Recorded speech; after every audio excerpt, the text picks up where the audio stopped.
Alexa, shut the fuck up.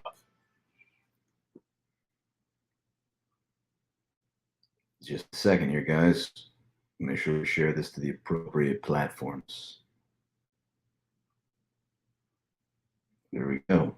Let's put this in the group.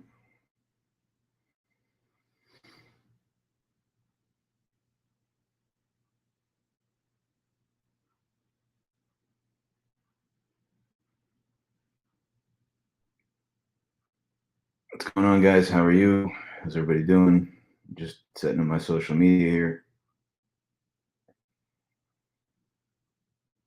Boom.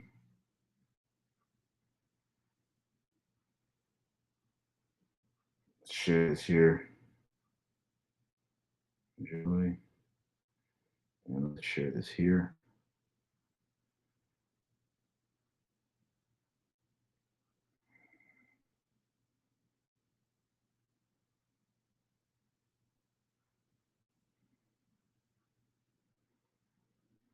Done there. Let's put it on a gram. Boom.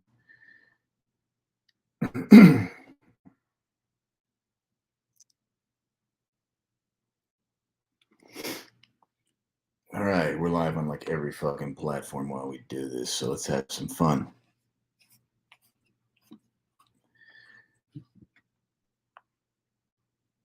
And go. 1, 2, 3. All right, welcome back. Today we're going to talk about document simplification and presentation to distressed sellers.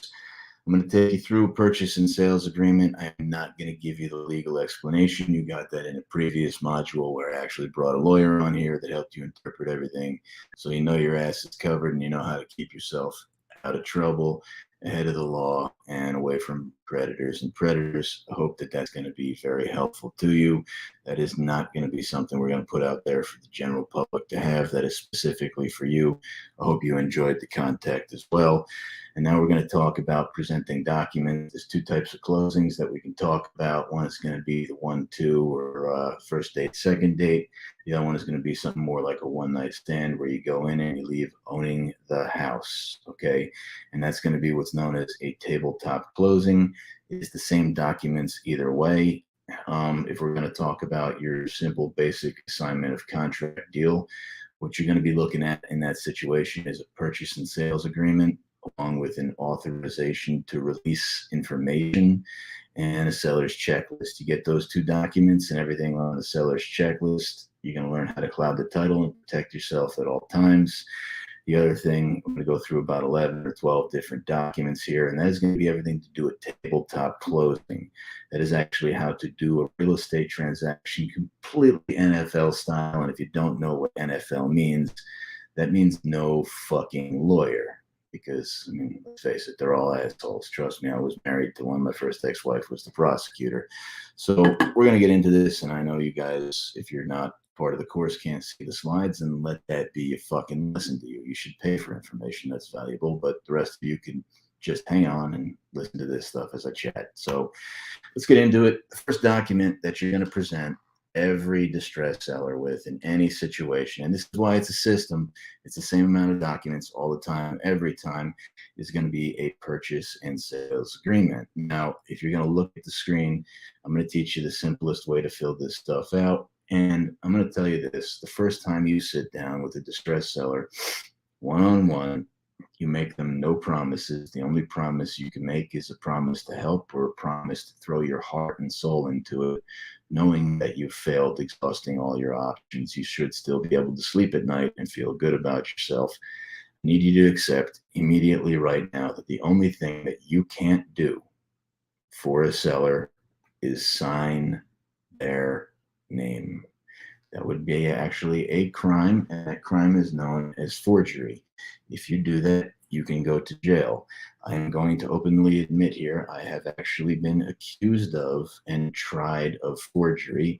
I was able to enter the courtroom knowing that I was innocent and that I did not commit that crime because the person who I sent out to get the documents signed told me that he swore the seller signed everything.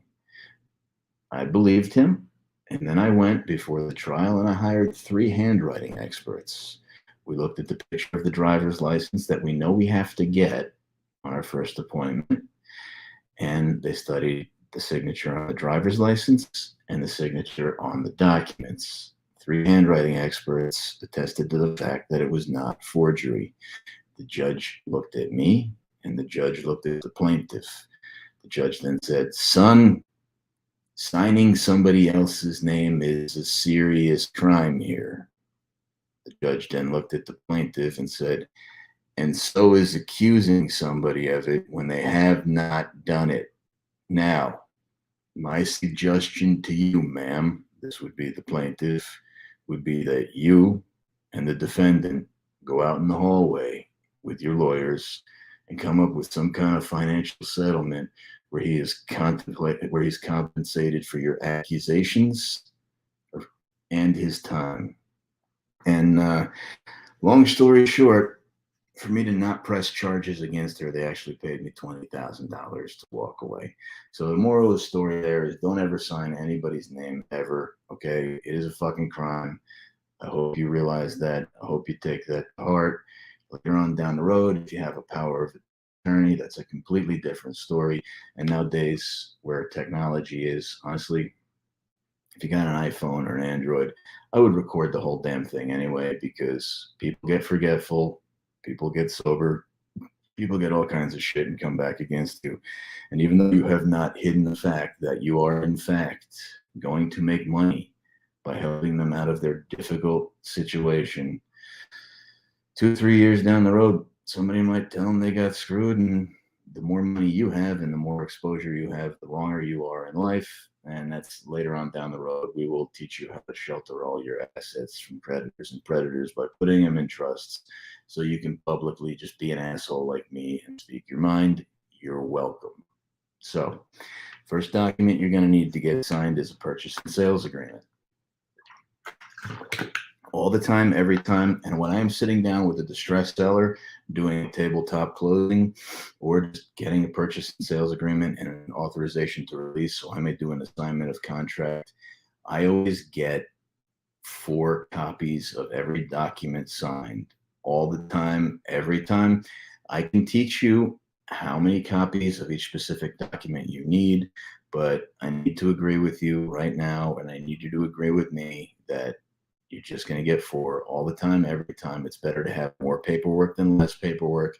You spill coffee on something, boom, whatever. Still got a couple more. And in a perfect situation, if everything plays out the way that we want it to, we're going to leave 1 copy with the seller. They'll say they never got it. Even if you have a video of them holding it, walking away with it, it will happen in some cases. 1 copy is for the courthouse, 1 copy is for the bank, and 1 copy is for you. 4 copies of every document all the time, every time. Purchase and sales agreement. Honestly, you don't even have to fill it out, but if you want to go through it, typically what I do, since my handwriting is terrible, is I give the pen directly to the seller. I go, now we're going to fill this out so you know and understand this. So the first thing I usually do is I'll go to where it says buyer and I will write down the address of the property or have them do it for me. I'll say, what's the address of this place? And after that, I'll have them write the word trust. I'm doing all my deals in land trusts. I suggest you do the same. You can also write down your name personally. If you just want to use you, that's your decision. By now, from previous videos, you've made the decision that's best for you. Or an LLC, and we already know that LLC stands for Ladies Love Chuck, which they do. Now, your limited liability company, where it says seller, you're going to write down the seller's name or have them write it down. If there's 2 sellers, you put them both there. If there's 3, you draw another line. 4, I think record right now we've had is 8 sellers. You just keep drawing lines. It's fine. You can print out a new purchase and sales agreement. There's a line on here, by the way, your contract that I've given you, your purchase and sales agreement, which is labeled, which is actually a term that's used interchangeably with contract and is less offensive, is the same thing. There's a space here that will say legal description. You don't need that now. That's if the deal gets hairy later. We'll write C attached, and we can actually record this purchase and sales agreement, clouding the title, which is something no other real estate course I've ever taken teaches you.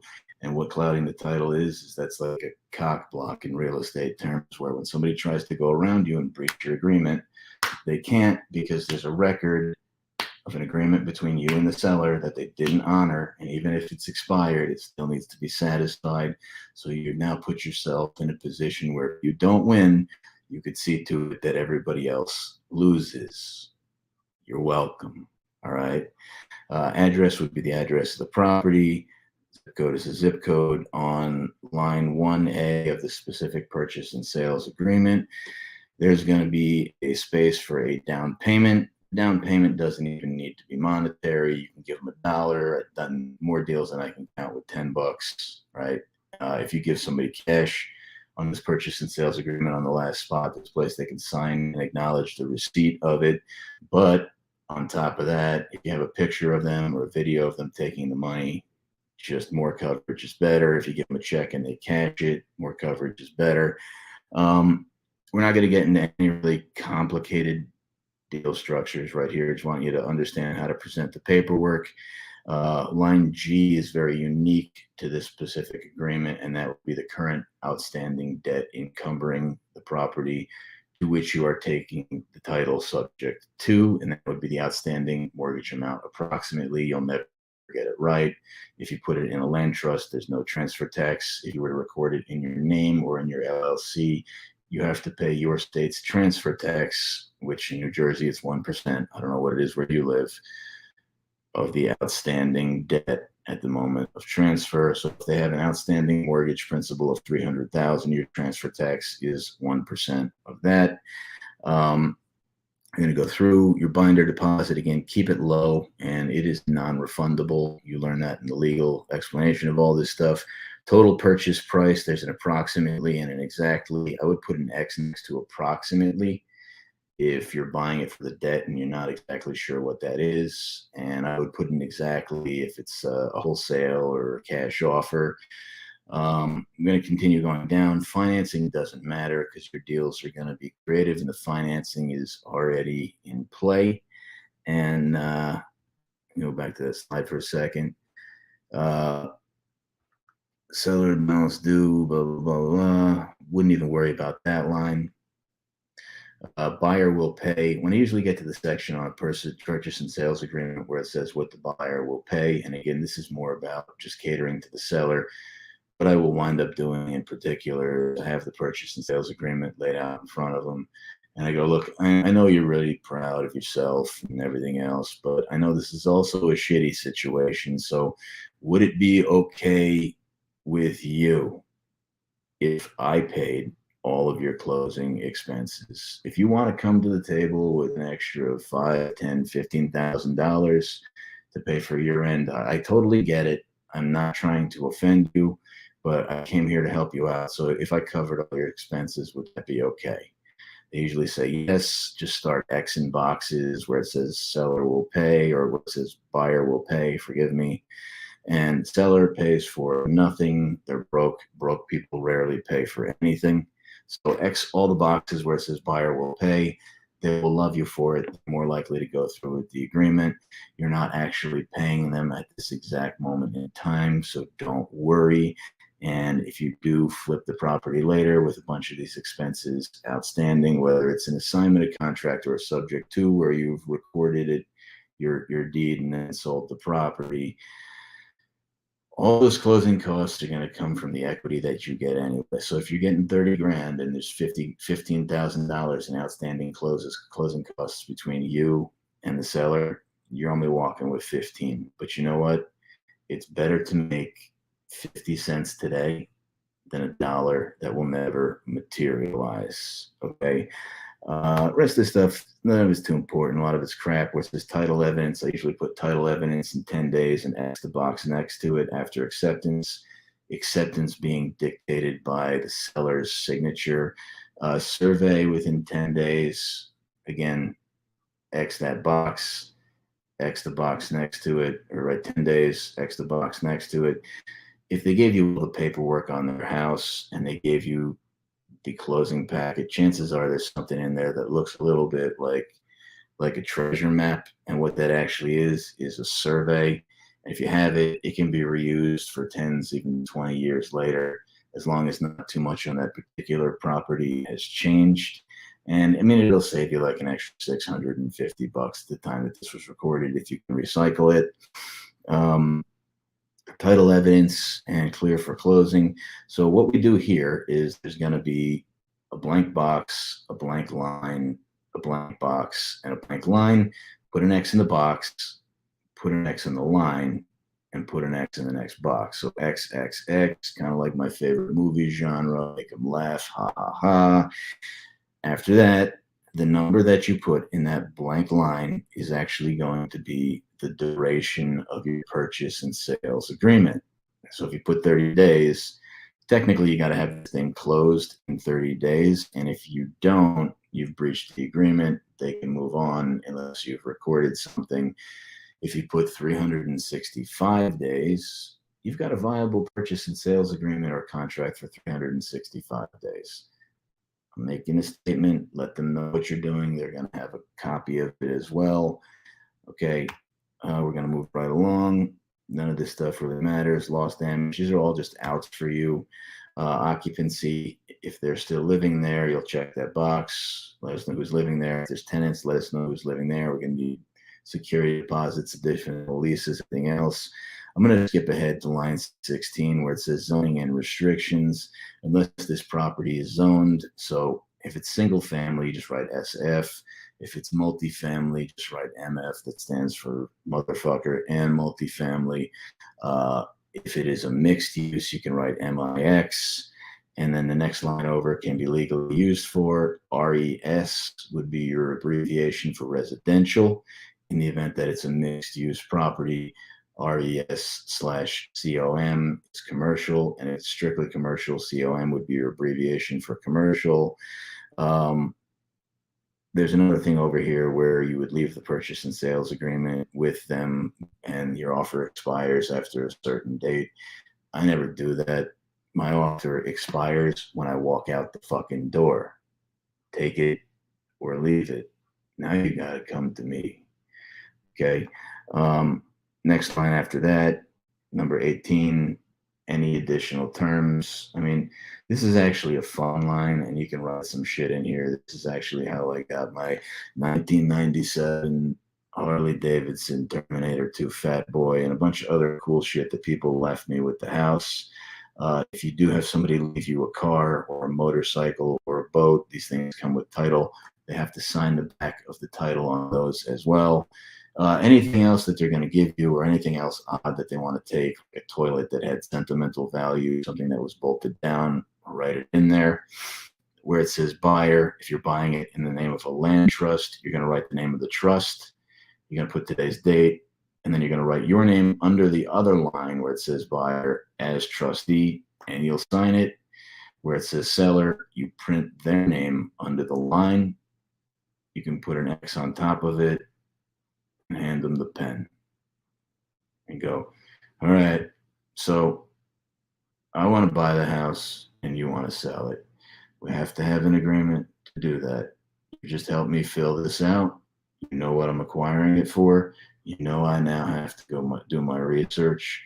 It's very difficult to do a title search without a purchase and sales agreement because my title company will not think that the deal is real. So let's fill this out. We're going to find out if everything you told me about the property is true. You're constantly going to be encouraging honesty and forthcomingness. And some people will still lie to your face and you'll get a title search back and find out that they never owned the property to begin with. And some people genuinely won't know. You're going to have to figure that shit out later and call the shots accordingly. If there's two sellers, they sign each box or each line where it says seller. You put today's date too as well. If there's more than two sellers, you can keep drawing the lines. Again, you're going to either give them cash or a check, take a picture of it with them, take a picture with you. These are just receipts to prove that you were there. Feel free to record the entire thing for training purposes. I do more and more nowadays with all the technology where it is. If you've given them a cash deposit, check, anything. I mean, my partner bought a house with 2 watermelons. I bought a house with a hug to try to one up them and wrote down love and affection. I had somebody sign and acknowledge it. These are all exchanges of value. I mean, now I'm married, though. My wife won't let me give it away like I used to. But still, if it's signed for and acknowledged, there's an exchange of value. It's binding. It doesn't even have to be monetary. If there is an agent involved, first of all, I fucking hate agents. And I own a brokerage. Think about that. Oh, I like those guys as the rest of them. But if there's an agent involved, you can get the agent to sign this too. Do not use a realtor's purchase and sales agreement. Realtor's purchase and sales agreement is absolute fucking garbage. I want you to use this one. As you learned in the legal interpretation earlier, there's a ton of outs. You're going to get this signed 4 times. Most of the time, you're going to realize that you're talking entirely too much, and people are just going to be willing to sign anyway. And you're trying to ask yourself, why would they do that? And you're never really going to understand until you don't want something. When you're a don't wanter, you're willing to throw caution to the wind and do whatever it might take to alleviate you of that burden.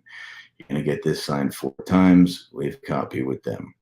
Moving on to the next document. The next document after that is going to be an authorization to release information.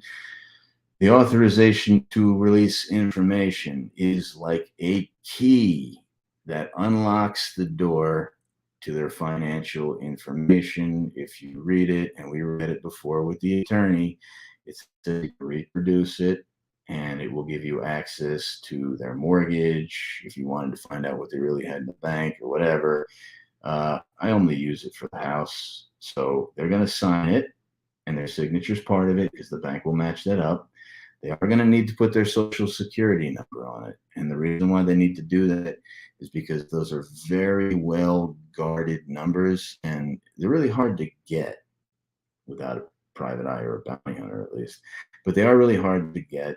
And if the bank sees that I've produced a document with your signature, your social security number, the date, your name printed, later they may ask me for a loan number, later they may ask me for a mortgage statement, they're going to realize that it's real, and I'm going to use this later to request a payoff. So this is so I can request a payoff and find out that what you told me you owe on the house is actually true. There you go. If they're not willing to sign this, I'm going to tell you right now, it's going to be harder to get the deal closed. I'm not telling you not to work on it. What I am telling you is if they wouldn't do it, I personally would walk away and just find another deal. There's so many of them out there. After that, we got a letter of escrow. Now, this is a neat little trick. All right. And I've done this a bunch of times. It doesn't always work, but sometimes it does. You get them to fill this out and sign it with the property address, the mortgage company, and the loan number. And when you order the final payoff, when the property is sold, before it's paid off, the mortgage company will do one of 2 things. Number one, they will take any money in escrow for taxes and insurance, because taxes are paid quarterly, and insurance sometimes is paid annually. So taxes can be, 3 months worth of taxes in New Jersey, that could easily be $3,000 plus insurance. And if it hasn't been paid yet for the following year, and it's just like a little bank account within the mortgage account, they'll either take that money and apply it to the outstanding principal, so you buy the house with a little bit less outstanding debt, or they will actually issue a check to you or the previous owner and mail it out, and you can cash it. So if you got an extra $2, $3, $5 in the mail, I think you'd probably write me a thank you letter, right? All right, cool. You're welcome. It's my experience, more often than not, they'll actually just mail you the check like a month or 2 later after the closing, and it's a nice surprise in my book. After that, we've got a letter of agreement and addendum. We went through this with the lawyer earlier. As we know, this is what's known as a CYA letter. It covers your ass, and you're going to present them with this as well. If you ever feel bad about what you're doing, if you ever feel like you're taking advantage of somebody or they don't fully understand the transaction, I would set up a tripod or bring your phone, have them read this document out loud on camera. If they still go through with the deal and they sign everything, They are fully aware of what they are about to do. And you may say to yourself, oh my God, maybe this person is legally insane or mentally not competent. Well, I'm going to tell you another easy little trick here. You checked their ID. If the state gave them a driver's license, they have been deemed mentally competent and legally sane. So you're covered. I usually just place this on the table and go, this is the letter of agreement and addendum. This just covers my butt, makes you aware of everything. If I'm buying the property subject to, the bank can call the loan due. If they're in pre-foreclosure, I got news for you. They're already calling the loan due. It's not like the bank could make them even more in foreclosure than they already are, right? Like they can't be in foreclosure if that's even a term. It also tells them about tax repercussions in the event they make any money. They got to pay taxes on it. It goes case by case, deal per deal. If they wanted a lawyer or counsel, they've been advised that they can go get that person. And that person usually tells them, oh my God, don't do this. You'd be crazy. And then I usually tell that lawyer, do me a favor. Why don't you solve the fucking problem? Why don't you buy the house? I'm here ready to go. All right, that's what I thought. I hate lawyers too. We all do. Let's move along. Power of attorney. All right. This can be a complicated, difficult one, and you'll get over it. I'm at the point now where I just put it on the table and go, listen, this is a power of attorney. If you read it, it's very specific to the property and the property only. Where it says prepared by, I actually have the seller sign because only two people can prepare a power of attorney if it's to be recorded. And, well, maybe three, but one's not a person. One would be the seller. Two would be a lawyer, and three would be a title company. You have the seller right in front of them, have them sign where it says prepared by. Okay, they can read through this. We already have with the lawyer, it has to do specifically just with the house.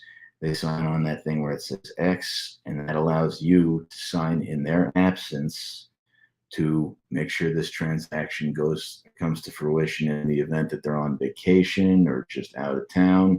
You'll still be able to pay off their debt for them. And I mean, that's why you're doing that. If you don't pay off their debt and sell the house, you don't make any money. So in the event I can't get a hold of you or you get a job and you're at work and this thing is wrapping up right now, would it be okay if I paid off your debt? Is that all right, Mr. Seller? All right, great. Sign here. Underneath here's the disability clause. Obviously, you're fine right now, but in the event you get in a car wreck, you're in a fucking coma, you're detained in the Dominican Republic, I can still sign on your behalf and close this transaction. All right. It's like having a baby. When the time comes, I got to get it done. And if you're not there, I'm going to get it done without you. So I need you to sign there as well. After that, we have a notary acknowledgement. Now, let's handle this objection right now. You can become a notary, however, you cannot notarize documents that you financially benefit from. There's many people in our programs. We encourage everybody to become a notary. I have been one myself. Everybody in my office is one. You can bring one with you. There are mobile notary services as well. I have also read the notary handbook in the state of New Jersey. And you can technically have, doesn't say you can't, so you can technically have a notary notarize this document later if you video recorded the transaction. And the way that I always explain it to people is when Barack Obama was inaugurated, I had everybody from the office come over to my house. We took the day off work. I sat in front of my TV with a bunch of people. And then we watched the inauguration ceremony. I felt incredibly proud of this American. Here we go. First black president. Racism is over. Shit's really fucking cool. Like, this is it. Hooray. Now, can you tell me that I didn't witness that event? You can. It really happened. And I would attest to the fact that it did. So I was watching a video of somebody presenting it with their driver's license and signing any different. I rest my case, Your Honor, and it has held up in court. So you're welcome for that little trick. You can drag a notary in with you. You can go to a bank if you got an account there. They got an account there. They already have notaries on staff. You got to figure out a way to do what is best for you. And again, I would say become a notary yourself. This way you can help out other real estate investors in your network. And before you know it, you got a pretty cool group of friends.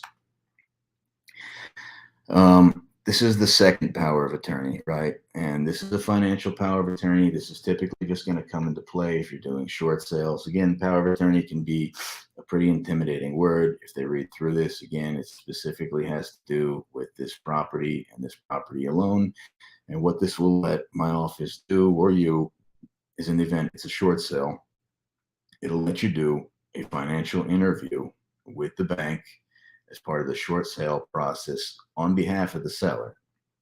I know you're busy. I know you're looking for a job, Mr. Seller. I know you got all this shit going on. Would it be okay if I did the interview for you, since I've done this over 1,000 times? And I know exactly what to say. Plus, you've given me all your information. If you want to take a day off work and sit on hold with me and do this interview, which can take 1, 2, even 3 hours, that's fine. But if not, I am willing to do the work for you. All right, cool, great, sign there. It also has the same disability clause in it where, you get maimed, there's some kind of misfortune, you're locked up or detained by a foreign power. I can still do that interview for you. And there is also a notary acknowledgement as well. I already told you how to get it notarized. After that, one of the documents that I threw in here, and we were thinking about not including it with this course, but honestly, if I didn't teach you how to do this, I personally feel like I'd be doing you a great disservice. This is your absolute assignment of rights document. In the event you wholesale this property to a retail buyer, this will allow you to get paid. And as we discussed in previous video modules, and we'll discuss going forward, what actually made me break down a lot of this different stuff is I was doing transactions as wholesales where I was making entirely too much money. What this document will actually allow you to do is it'll allow you to wholesale to a retail buyer that's taking out a conventional mortgage, and you'll actually be able to avoid the flipping and seasoning guidelines from your buyer's lender. And those are, if you assign a property to somebody who's taking out a mortgage, there's a higher rate of default for those buyers because there's a lot of people out there that realize I've taught them how to control the whole environment, and they'll sell properties for more than they're worth and pay off the appraiser. It's a disgusting fraud ring, and do not get fucking involved in it. All right. This will actually allow you to resell the property as the seller directly to the buyer and get paid, which would be more than your typical $20,000, $30,000 assignment fee. This is where a lot of my bigger six-figure checks have come from in the past. And the other thing it'll allow you to do is if you took one of those bigger deals and you sold it to a retail buyer taking out a mortgage, in that particular situation, if you recorded the deed as a subject to and then sold the property to a retail buyer, you would have to hold title for 6 months in many cases, sometimes even a year before you could resell it to somebody taking out a mortgage, because lending institutions don't believe that you can buy that cheap and value can go up that quickly. So you're going to be stuck holding the property, making payments for a longer amount of time. It's going to eat into your profit margin, or you could just do this and in, out, done. You're welcome. Let's keep moving. All right. Next document is going to be a deed, right? And again, you've got the prepared by. You're going to have the seller sign the prepared by. The front page of the deed's got a bunch of legalese shit in it. I put the stuff down on the table. I go, this is the document that's going to allow me to take or transfer title. So title could be coming to me. I could be purchasing it, or I could be passing it along to somebody else. And guess what? All the time, every time, at the time I get the document signed, I don't know what the fuck I'm doing with the deal or the deed. And if you do, you're not moving fast enough, and you're going to get stomped by guys like me. All right. They sign the front page. The back page is known as the signature page. Guess what they do there? They sign where it says seal. It has to be notarized as well. As soon as their pen comes off the first piece of paper, right where it says seal, before it goes to the courthouse, congratulations, title has just transferred. You own the property. That was it. You can walk out of the house comfortably, representing that you own the house, because in fact you do. And in the event it is ever contested in a court of law, you win, so long as you can produce this document. Now, there's some other nuances and subtleties and documents we're going to have to get signed as well. But if anybody bought a house traditionally, they took out a mortgage, signed a whole bunch of shit. Seller came to the table, signed a deed and a HUD. Second, their pen came off that deed. You were the owner. You might have gone to that new house that night. But that deed didn't show up in the courthouse till months later. And now with COVID, it could be years. So nobody publicly knew you owned it, but you did. And that's like a receipt that says you do. Affidavit of Title is a long fucking document that, in my opinion, is a lot of bullshit because it's not recorded and you're just swearing that nobody's coming after you. You don't owe anybody money. You don't owe anybody child support. You haven't done any repairs to the house. We'll go through it with the lawyer before you know. Guess what they do on the last page? They sign. I put the paper down on the table. I go, this is an affidavit of title. As long as you were truthful with me and nobody's coming after you, you don't owe anybody child support, there's no other crazy shit I need to know about. I just need you to swear that you've given me all the facts. Sign here. Thank you very much.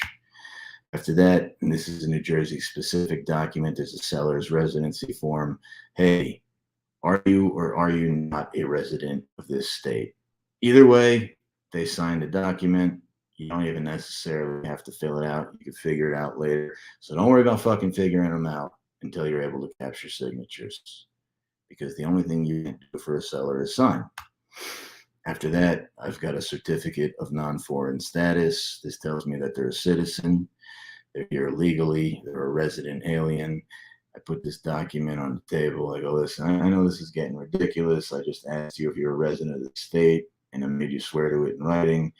Now I gotta ask you, are you here legally? You're not a terrorist. You can just swim across the Rio Grande? No? Great. Sign here and swear to it.